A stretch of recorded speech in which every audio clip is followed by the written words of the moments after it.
C'est un DGSI ou un DGSE? Vous ne m'approchez pas, monsieur. C'est un DGSI, DGSE.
Avant de donner les finalités du fonctionnement de la meute, on va d'abord parler du fonctionnement de la meute. Et pour ce faire, on va toujours séduire les ouvrages et les codes que nous avons à notre disposition.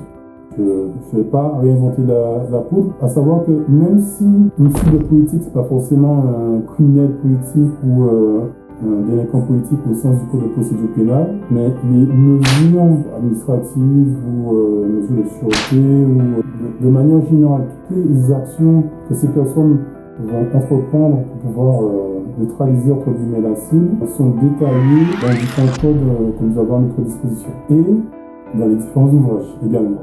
On va momentanément mettre de côté le code de procédure pénale.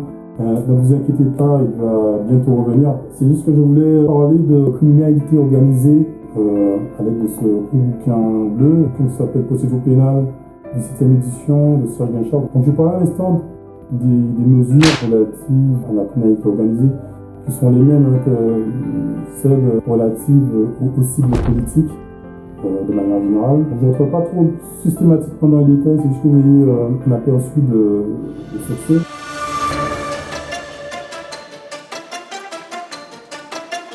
À la page 793, on parle de surveillance des personnes et des biens. Dans cette partie, on parle notamment de surveillance et de filature. Je ne rentre pas plus dans les détails que ça.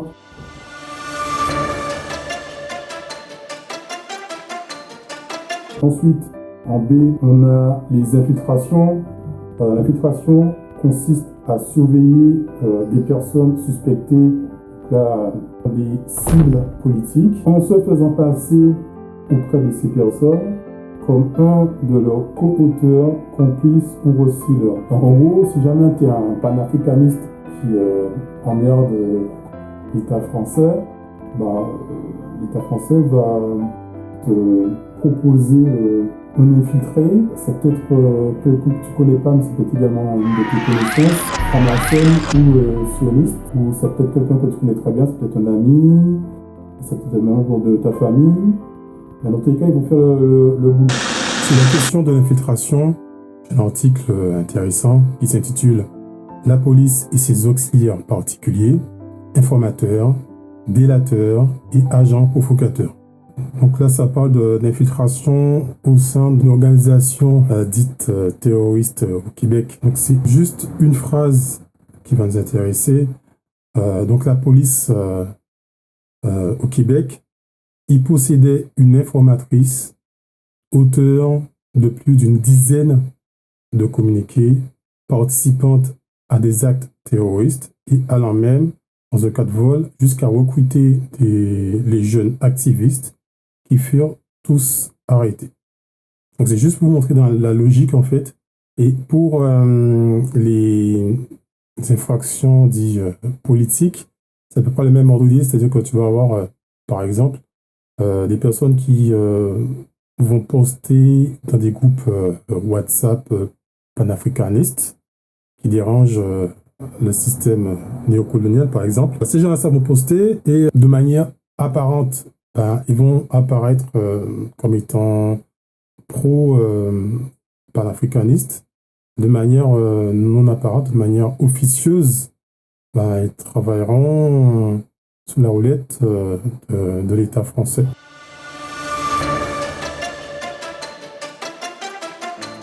Il n'y a pas que ça, il y a également des interceptions de correspondance par la voie des communications électroniques. Donc, ces gens sont capables d'intercepter vos messages, vos emails. Ils ont même accès à certaines applications, comme des applications gratuites que l'on utilise régulièrement. Je pense à Doctolib, je pense à Google Maps notamment. Pourquoi je pense à ces applications? Puisque d'une part, moi personnellement, je sais que lorsque j'ai eu à utiliser ces applications à certains moments, dès que j'utilisais cette application, je savais que au bout du tunnel, c'est-à-dire que si j'ai un rendez-vous médical avec votre livre, ou si j'ai une chose à faire avec Google Maps, à la destination, il y avait une petite équipe qui m'attendait. Je n'en dis pas plus maintenant. Il y a des vidéos qui prouvent mes navigations. On va attendre d'en reparler. Et pourquoi je vais également évoquer ces applications, c'est que ces applications, leur CEO ou leur PDG, ce sont des sionistes. Ensuite, en D, toujours à la page C194, parle d'accès aux correspondances stockées par la voie des communications électroniques, accessibles au moyen de l'identifiant informatique. Ensuite, autre technique spéciale d'enquête, page 595, donc là ce sont des actes un peu plus inclusifs. Il y a le recueil des données techniques de connexion et des interceptions de correspondances émises par la voie des communications.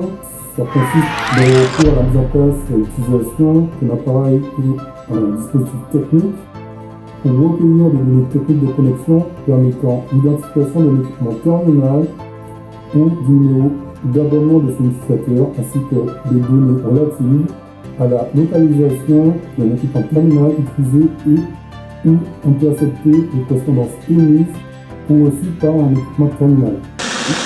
This is no longer an ordinary computer. This is now an IMSI catcher, or known by its sexier name as a Stingray. Well, IMSI stands for International Mobile Subscriber Identity. It's a unique ID that's tied to your SIM card, which can be either a physical SIM or an eSIM. Your phone uses that every time it connects to the cell phone network, basically saying, hey, it's me, here is my ID, please allow me onto the network. Now, your phone wants to give you the best service that it can, so it's designed to continuously look for a cell phone tower that has better signal. When it finds one, it automatically connects to it. An IMSI catcher is a device that pretends to be a legitimate cell phone tower with an amazing signal. What it then does, it then tricks all the phones in the area to connect to it. Once your phone connects to it, it logs your IMSI. Now, this doesn't reveal your cell phone number. Only the cellular networks have that information.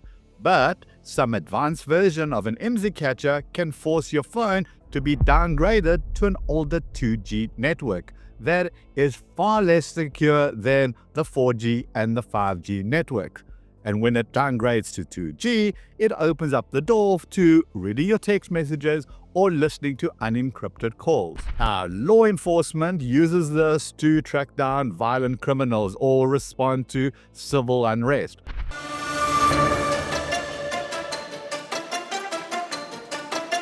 Ensuite, autre dispositif, dans les dispositifs de captation de son et d'image. Je dis quand même, le descriptif, c'est quand même important. La sonorisation et la vidéocaptation impliquent la mise en place d'un dispositif technique ayant pour objet, sans le consentement des intéressés, la captation, la fixation, la transmission et l'enregistrement de paroles prononcées par une ou plusieurs personnes à titre privé ou confidentiel dans des lieux ou véhicules privés ou publics ou de l'image d'une ou de plusieurs personnes se trouvant dans un lieu privé afin de recueillir des indices utiles à la manifestation de la vérité. Utile à la manifestation de la vérité, ça veut tout rien dire. Phrase suivante, la question a été posée de savoir si la captation d'image dans un lieu privé pouvait être réalisée par un drone.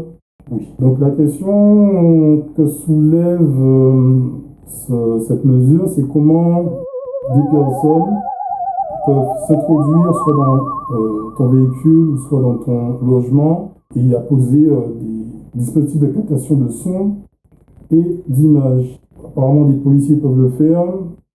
Ça peut également fonctionner à l'aide des personnes infiltrées, dont j'ai parlé à l'instant. Dans tous les cas, ils y arrivent. Ils y arrivent très facilement. Ensuite, dernière mesure, on ne va pas toutes les faire. Hein.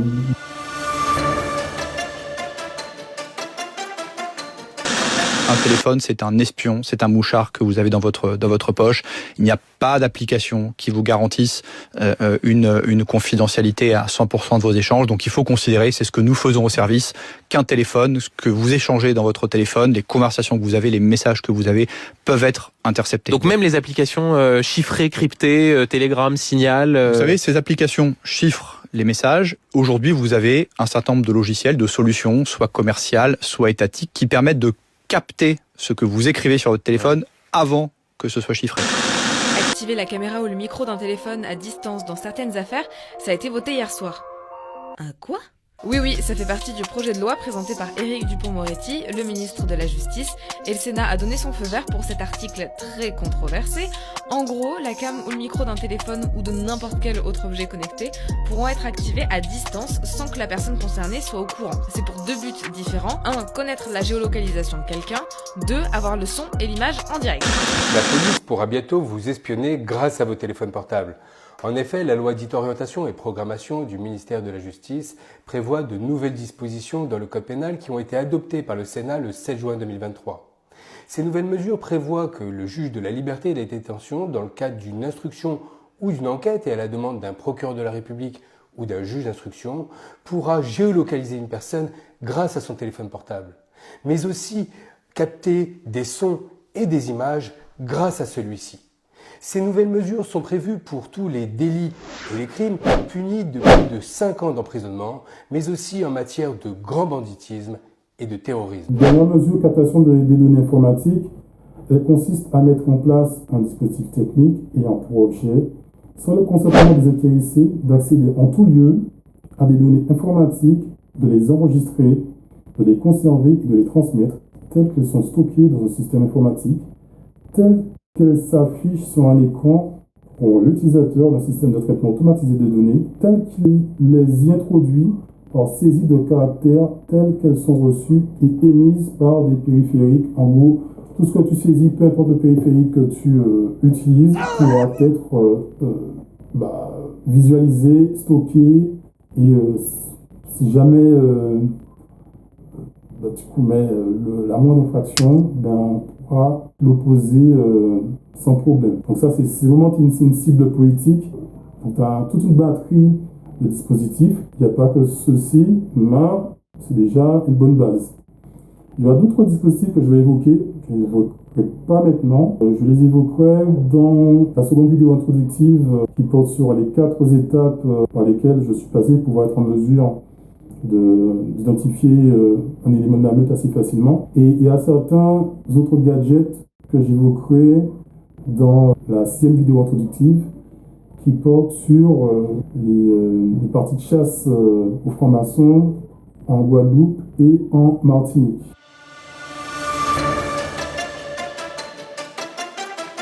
Donc, je vais revenir sur les documents de base qui parlent de comment sont traitées les cibles politiques. Alors maintenant, on va parler de l'administration de la preuve qui est détaillée notamment dans l'article 427 du Code de procédure pénale. Donc on est revenu sur le livre rouge Code de procédure pénale. L'article 427 dispose ainsi: hors les cas où la loi en dispose autrement, les infractions peuvent être établies par tout mode de preuve et le juge décide d'après son intime conviction. Alors donc on va juste arrêter pour mes alinéas. Ce qui est important de savoir à propos de cet article, donc ça c'est le principe de base. Tout mode de preuve en théorie peut être accepté. Après, il y a des exceptions. Alors ensuite de l'article, il y a des annotations. Je vais juste vous proposer quelques annotations. À la page 898 du Code de procédure pénale, il y a une annotation numéro 25 qui est intéressante. C'est l'interdiction de provocation policière en infraction. Porte atteinte au principe de la loyauté des preuves et au droit à un procès équitable. La provocation à la commission d'une infraction par un agent de l'autorité publique ou par son intermédiaire. Donc intermédiaire, donc ça peut être une personne lambda qui n'est pas policier, qui n'est pas gendarme, qui n'est pas douanier. Donc même par l'intermédiaire, un policier ne peut pas envoyer quelqu'un, enfin en théorie, un policier ne peut pas envoyer quelqu'un provoquer quelqu'un, provoquer une cible politique. La déloyauté d'un tel procédé rend irrecevable en justice les éléments de preuve ainsi obtenus. Par contre, en revanche, il y a une autre philosophie: si jamais une personne qui n'est pas agent dépositaire de l'autorité publique provoque en infraction une cible politique, je préfère lire directement le paragraphe, ne pas dire de bêtises. Alors, au paragraphe 37, obligation d'admettre la preuve. Le fait que des pièces produites par une partie pour sa défense auraient été obtenues par des moyens déloyaux ne permet pas au juge d'instruction de refuser de les joindre à la procédure dès lors qu'elle ne constitue que des moyens de preuve dont la valeur peut être discutée contradictoirement. Donc en gros, si une partie privée rapporte une preuve déloyale, donc elle est admissible auprès des tribunaux. Alors, tout ce que je viens de dire est corroboré par le livre La procédure pénale en cas pratique de Nicolas Jeanne, 7e édition. La question des provocations policières, c'est sur ce terrain que le principe de loyauté dans l'obtention de la preuve a suscité les plus grandes difficultés. À cet égard, pour apprécier la validité d'une preuve obtenue grâce à une provocation policière, la Chambre criminelle a depuis longtemps fait une distinction entre la provocation à la preuve de l'infraction et la provocation à la commission de l'infraction. Donc une petite erreur, une petite coquille. Ainsi, la provocation à la preuve est jugée conforme au principe de loyauté. À l'inverse, la preuve obtenue à la suite d'une provocation à l'infraction est irrecevable. La différence entre les deux, c'est qu'il ne faut pas que la provocation policière ait déterminé l'infraction. Il faut que l'infraction existe avant que les policiers puissent faire leur machination. Ensuite, pour les parties privées, en page 394, la jurisprudence adopte une position extrêmement libérale quand il s'agit d'apprécier la licéité de la preuve obtenue par un particulier.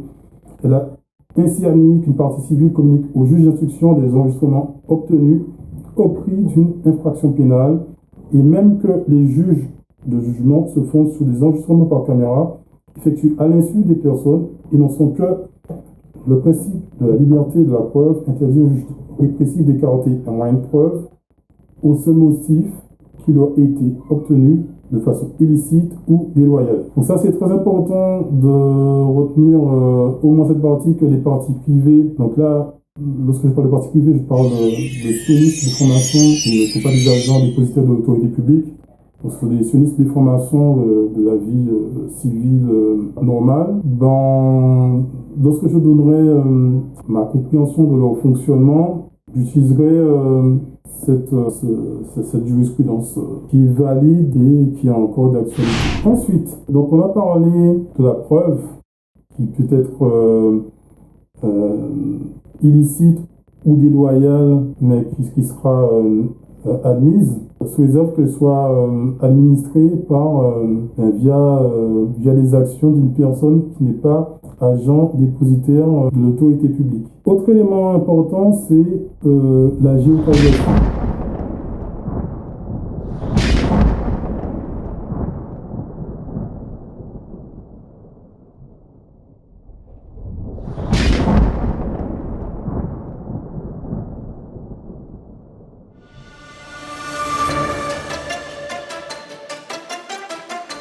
Là, je vais reprendre mon gros livre bleu.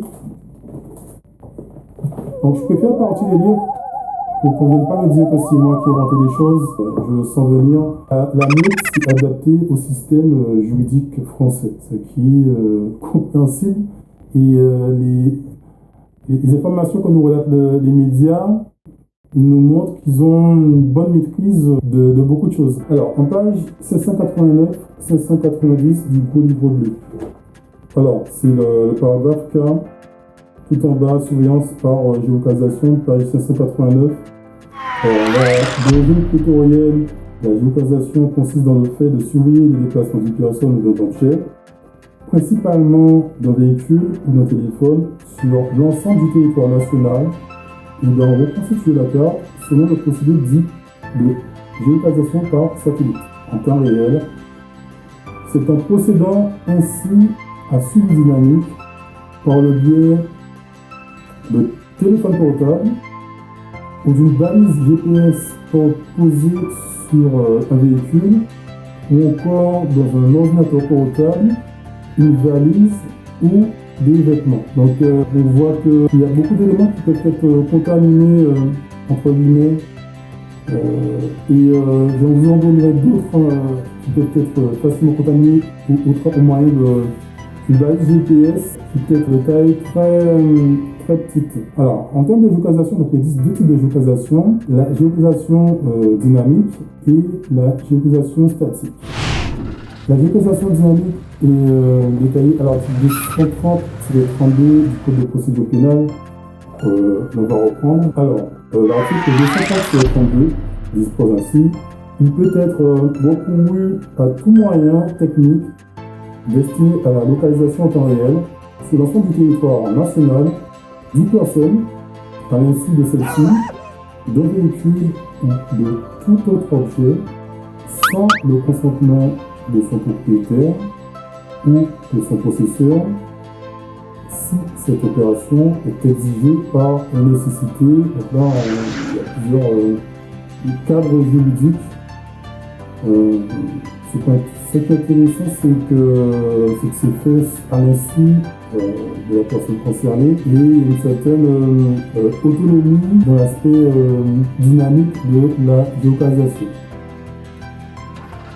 Ensuite, il y a un deuxième type de géolocalisation, c'est la géolocalisation statique, qui n'est pas explicitement mentionnée dans le Code de procédure pénale, mais qui suit le même régime que ce qui est mentionné dans l'article 77-1-1 que je vais lire. Le procureur de la République, ou sur autorisation de celui-ci, l'officier ou l'agent de police judiciaire, ou dans le cas prévu au troisièmement de l'article 21-3 ou sous le contrôle de ces derniers, l'assistant d'enquête.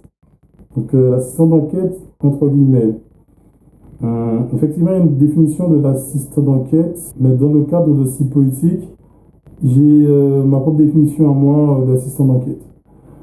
Alors, je continue la lecture. Peut, par tout moyen, requérir de toute personne, de tout établissement ou organisme privé ou public ou de toute administration publique qui sont susceptibles de détenir des informations entre guillemets, intéressant l'enquête. La notion d'enquête, elle est ambiguë quand il s'agit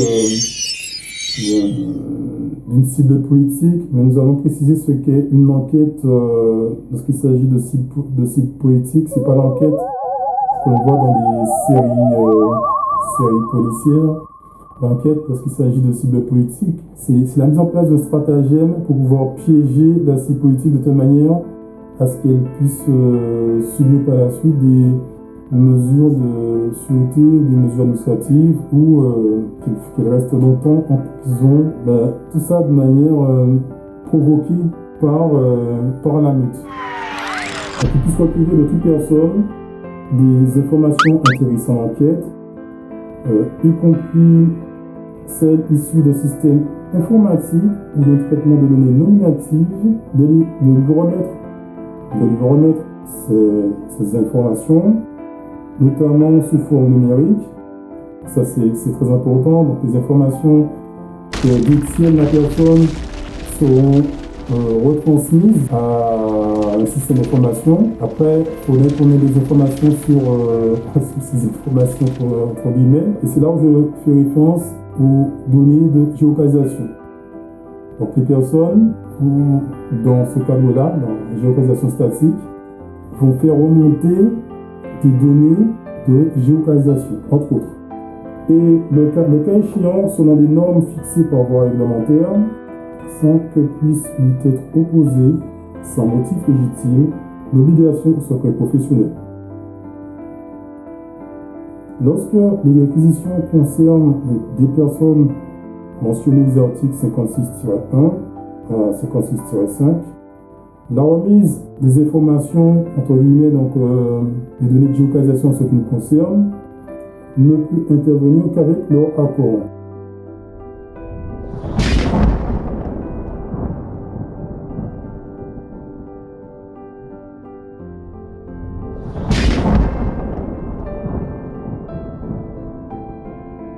Alors, dernier élément du Code de procédure pénale avant qu'on embraye sur le fonctionnement de la meute, donc le fonctionnement des sionistes ou des formations en mode meute, c'est à l'article 230-32 du Code de procédure pénale.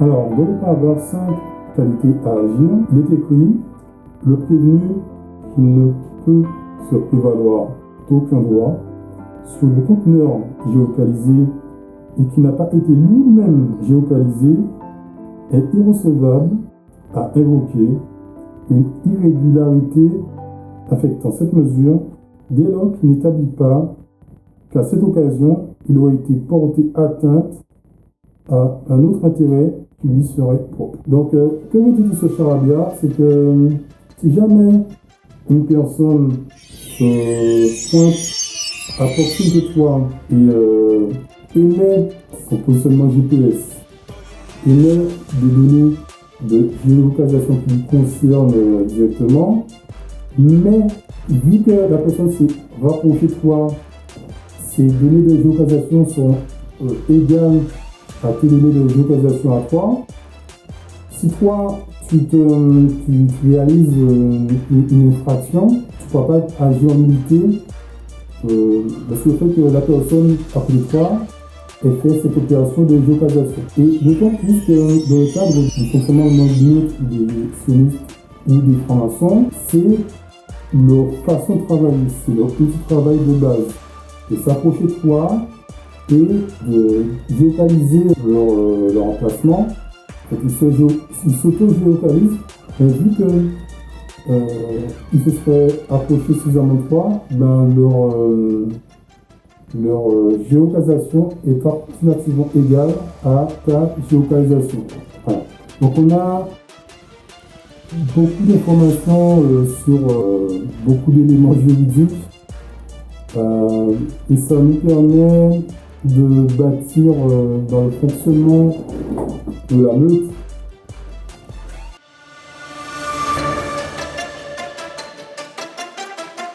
Alors, comment fonctionne le sioniste, le franc-maçon de la meute? Comment fonctionne la meute? Comment ça se passe? Donc, on utilise en fait toutes les subtilités juridiques que je vais dénoncer. Donc, il faut savoir que la meute utilise le système judiciaire à des fins machiavéliques, du moins pour la cible politique. Donc, l'idée, c'est que dès que la cible politique sort chez elle, elle va rencontrer tout au long de son chemin, donc si elle prend le transport en commun ou si elle marche, elle va rencontrer des personnes qui vont s'approcher le plus de cette cible politique et faire remonter son positionnement GPS à elle. Et la cible politique va pouvoir être pistée de cette manière et sur son chemin, donc, elle va rencontrer des éléments de la meute.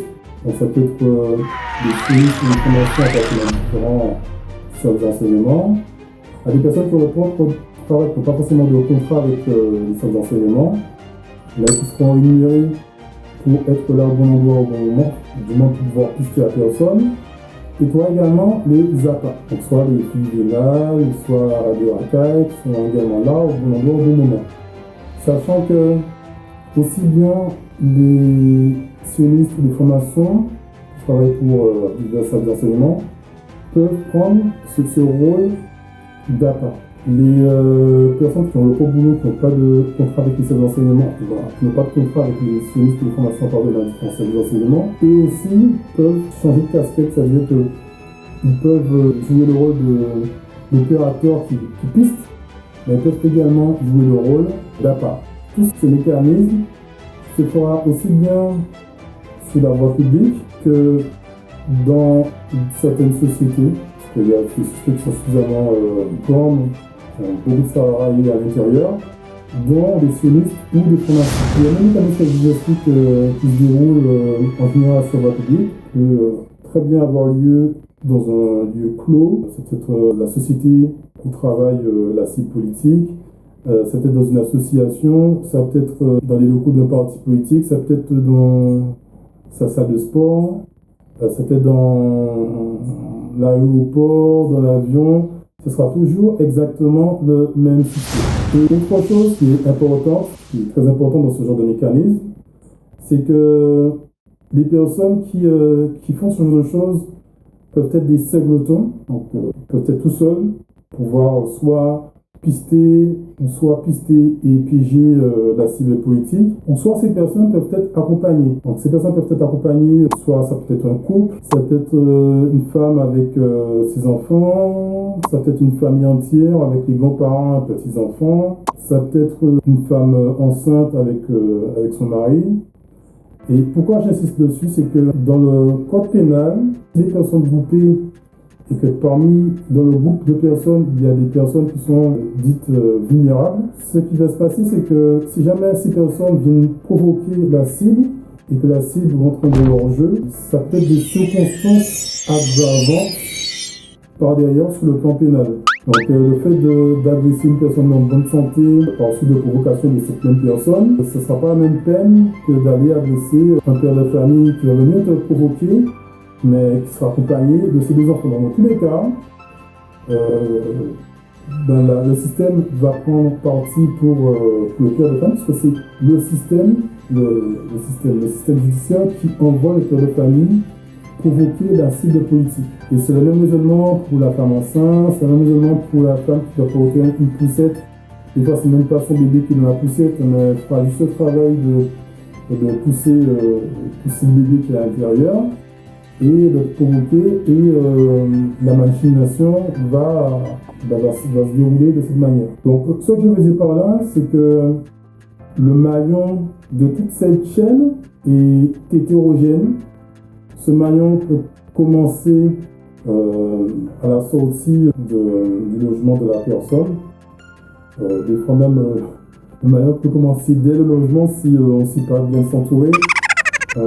Colocataire, formation sioniste qui travaille pour les services d'enseignement, qui est dans le même logement que la cible politique. Cette remontée de données de géolocalisation va commencer dès l'intérieur du logement se trouve la cible politique. Donc toute cette chaîne en fait est flexible, hétérogène, peut être sur terre, sur bateau, dans les airs. Donc c'est une chaîne qui peut être très flexible. Donc c'est là où on voit le côté précis, le côté jusqu'en boutiste du fonctionnement en mode loop. Et de piste dès chez toi jusqu'à ton lieu de destination et de manière chirurgicale. Et ce qui est important de savoir également, c'est que la personne qui va faire remonter ces données de géolocalisation en France et dans beaucoup de pays occidentaux peut être soit une personne majeure, soit une personne mineure. Et lorsque je parle de mineurs, il ne s'agit pas uniquement d'adolescents, ça peut être des enfants de l'école primaire, de maternelle, voire même avant maternelle, qui vont, sans s'en rendre compte, réaliser un geste demandé par leurs parents et faire remonter leur données de géolocalisation au moment où les parents croisent la cible politique. Donc c'est très mesquin, c'est très vicieux et c'est diablement efficace Et il y a beaucoup de mécanismes que je vais évoquer dans d'autres vidéos qui vont permettre de maintenir en fait ce secret autour du fonctionnement de la meute. Quelles sont les finalités de ce fonctionnement en mode meute? Qu'est-ce qui se cache par derrière? C'est ce que nous allons voir dans la deuxième sous-partie de la deuxième section.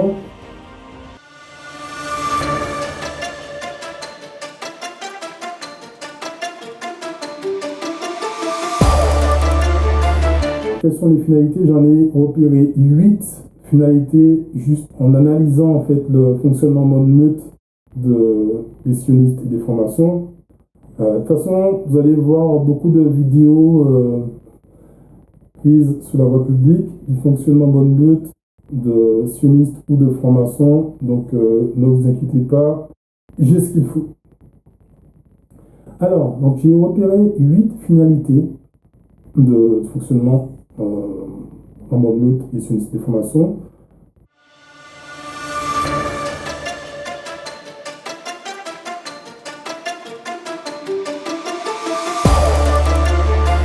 Finalité numéro 1, c'est d'organiser toute cette chaîne flexible, d'être en mesure d'organiser toute la chaîne flexible que j'ai expliquée le jour suivant. Donc de donner des emplacements théoriques aux éléments de la meute, donc les 3 catégories que je vous explique en amont.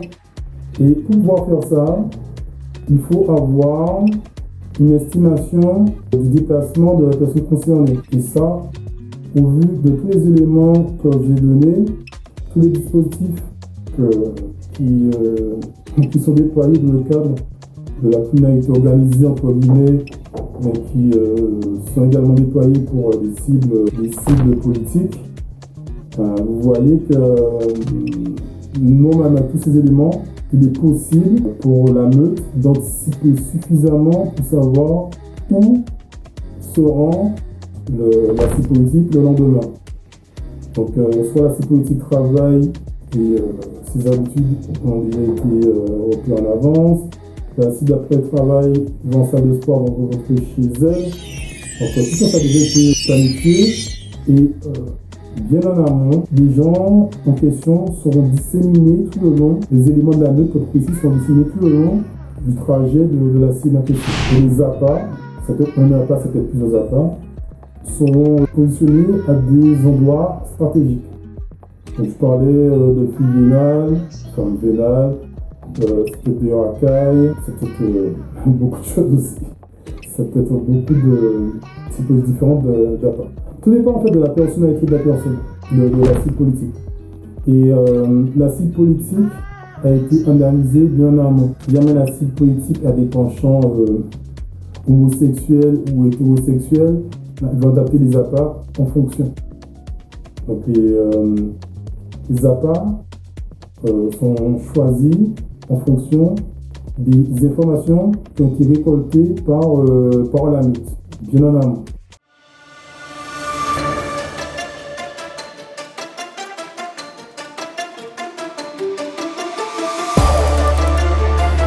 Ensuite, seconde finalité, la cible sort de chez elle le jour J et emprunte le trajet qu'elle est censée prendre. Toute cette organisation que j'ai décrite en amont permet d'optimiser le pilotage des différents éléments de la meute qui seront disséminés tout le long du trajet et permet en temps réel de piloter l'appât ou les appâts. Et c'est génial. C'est génial pour la meute. Donc c'est vraiment d'optimisation de pilotage d'appât, sachant que les éléments de la meute qui ne sont pas des appâts peuvent très bien prendre cette casquette d'appât.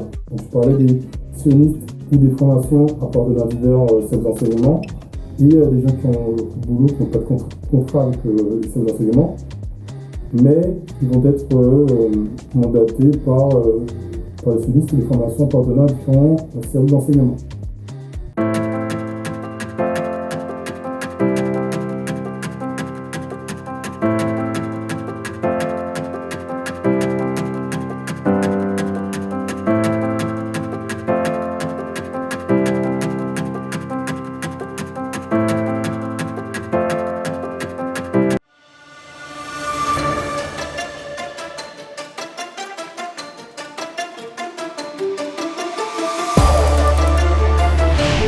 la troisième finalité, c'est que une fois que la cible rentre chez elle et par chance, elle n'a pas mordu à l'hameçon, donc c'est la reconstitution a posteriori des déplacements de la cible, donc c'est la géolocalisation différée.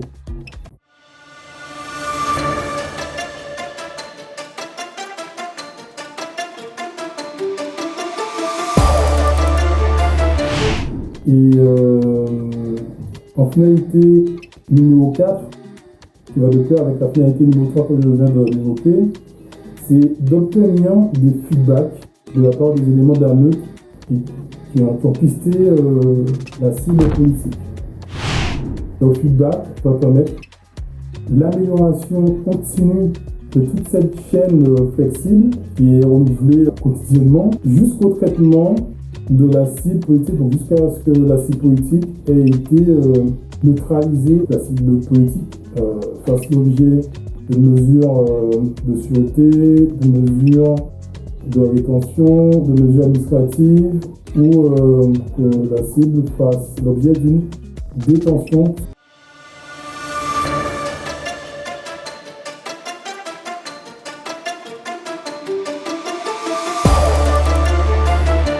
Finalité numéro 5, donc c'est au cas où la cible politique mord à l'hameçon, donc si jamais la cible politique entre dans le jeu des appâts ou des éléments de la meute, ben c'est pour qu'il y ait des témoins, qu'il y ait des témoignages. Et le truc c'est que vu que tu as toute une chaîne d'éléments de la meute, ben tu as au moins 2 témoins. Et 2 témoins suffisent à faire condamner quelqu'un. Donc c'est là où on voit le côté machiavélique de la meute.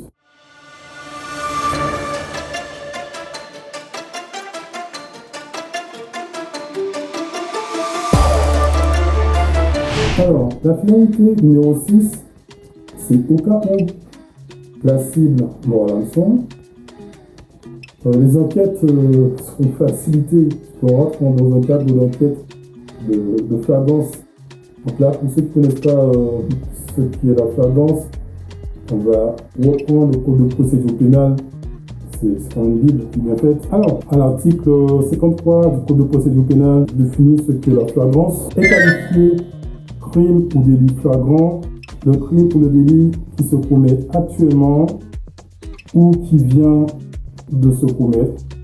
Il y a aussi crime ou délit flagrant lorsque, dans un temps très voisin de l'action, la personne soupçonnée est poursuivie par le clameur public ou est trouvée en possession d'objets ou présente des traces ou indices laissant penser qu'elle a participé au crime ou au délit. Donc là, ce qui est important, c'est est poursuivie par la clameur publique. Donc, compte tenu des explications que je viens de vous donner, la clameur publique elle est facilement perceptible.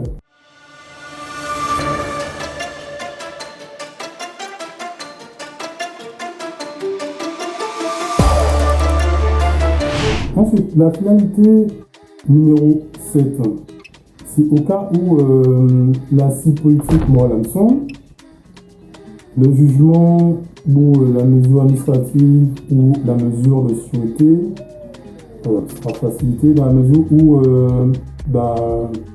toute l'histoire en fait qui a été manigancée, qui a été provoquée, sera facilement rapportée parce que normalement en fin de journée, en soirée, parce que la cible politique rentre chez elle, il y a toute une absorption d'informations, les fameuses informations qu'on a vues dans le cadre de l'article 77-1-1. Donc, ce sont les mêmes informations. Donc là, toute cette partie jugement sera limite automatisée. Ce sera très facile pour le procureur de lancer l'action publique qui va bien, le jugement sera très rapide. Toutes les informations seront déjà présentes avant même que la cible politique soit présente au tribunal. Et ce que j'ai dit, c'est que parmi les appâts ou parmi les éléments de la meute qui vont avoir cette casquette d'appât, Certains vont s'arranger pour faire bénéficier la politique de circonstances aggravantes. Donc, je faisais référence aux différents maillons de la meute. Ces maillons qui sont hétérogènes. On peut avoir des couples, on peut avoir des familles, on peut avoir des couples homosexuels. Donc, dans certains cas, il y a des circonstances aggravantes et ces éléments de la meute vont faire en sorte que ces circonstances aggravantes puissent ressortir de manière opportune.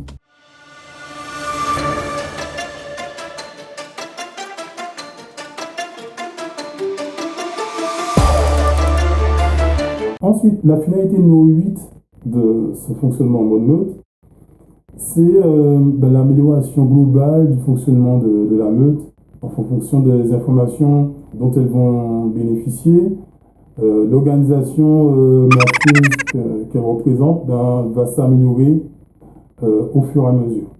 S'il faut résumer le fonctionnement de la meute, c'est de provoquer à l'infraction une cible politique de telle manière à pouvoir le faire condamner en justice ou de telle manière à ce qu'il puisse subir des mesures de sûreté ou des mesures administratives au moyen de preuves obtenues de manière illicite ou déloyale et de tout en bande organisée.